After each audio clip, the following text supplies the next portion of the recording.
Mr. Speaker, if taxpayers across New Jersey are asked to ride to the rescue of decades of local political decisions in Jersey City, then taxpayers deserve accountability first, because right now we're asked to take Jersey City's word that they have a massive financial emergency and the solution is for the rest of New Jersey. We're going to sweep in, we're going to pick up that tab, a tab that we didn't run up. So, if the entire taxpayer bailout hubbub is built around the, quote,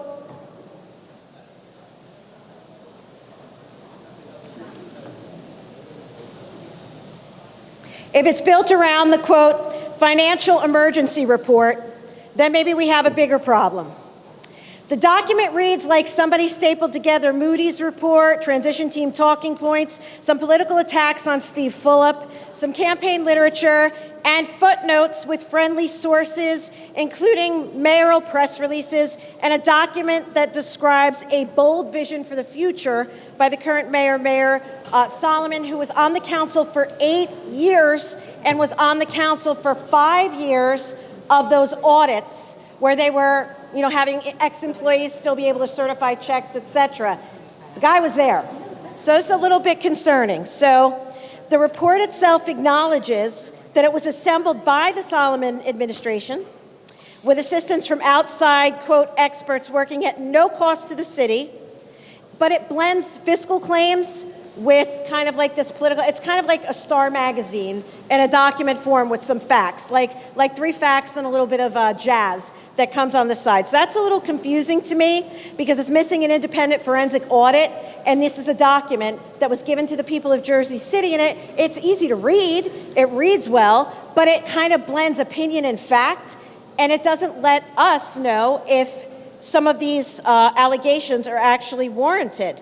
I think before we would do this and lay out this kind of money, we should know who these experts are. Was there an accounting firm? Where's the forensic audit? Where's the supporting schedules?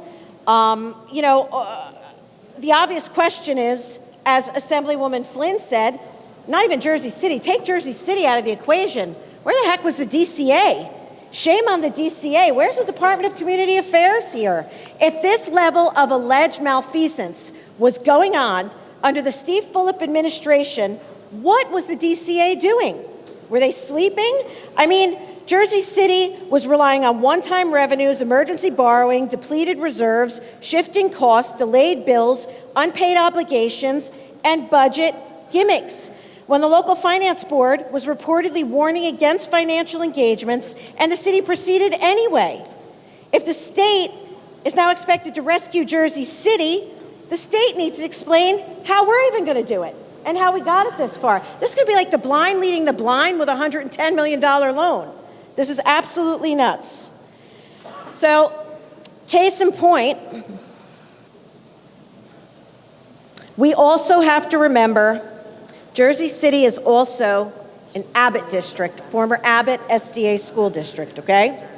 So I already touched on the fact of the 30 years of property tax revaluation delays, but we have to remember that being an SDA district, their assessments were frozen. They were getting additional funds like the other, the most, let's say, impoverished or economically challenged districts in the state of New Jersey, right?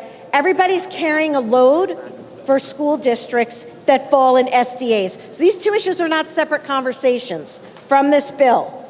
They tie into the same conversation because our property taxes are tied to our school taxes and our property tax revaluations. So these two issues actually are together, and we don't have any good answers right here as to where the money went. We have pretty much a Star Magazine or Inquirer interpretation. And that's what we are expected to use. So, as Assemblywoman Flynn said, maybe what's in that audit report is real, right? Maybe what's in the audit is real. Maybe it's a political hit. I don't know. Maybe it's decades of poor decisions, distorted assessments, special arrangements, pilot controversies, subsidies, vanity projects. Don't forget the Pompidou. And fiscal gamesmanship that eventually made it be all of our problem. Look, my heart goes out. Assemblyman, when you talked about the kids' need stuff, you're never going to ever have me say to you, no, let's not think of the kids. Forget those kids.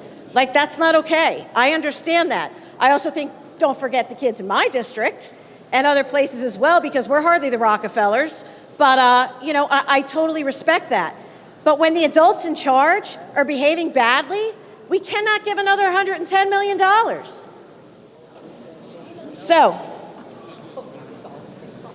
with that being said, I have an idea. I think we should change the way we're going about this.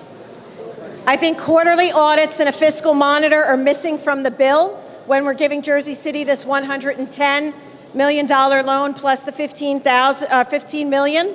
I think we need to incorporate quarterly audits into that as well, for sure.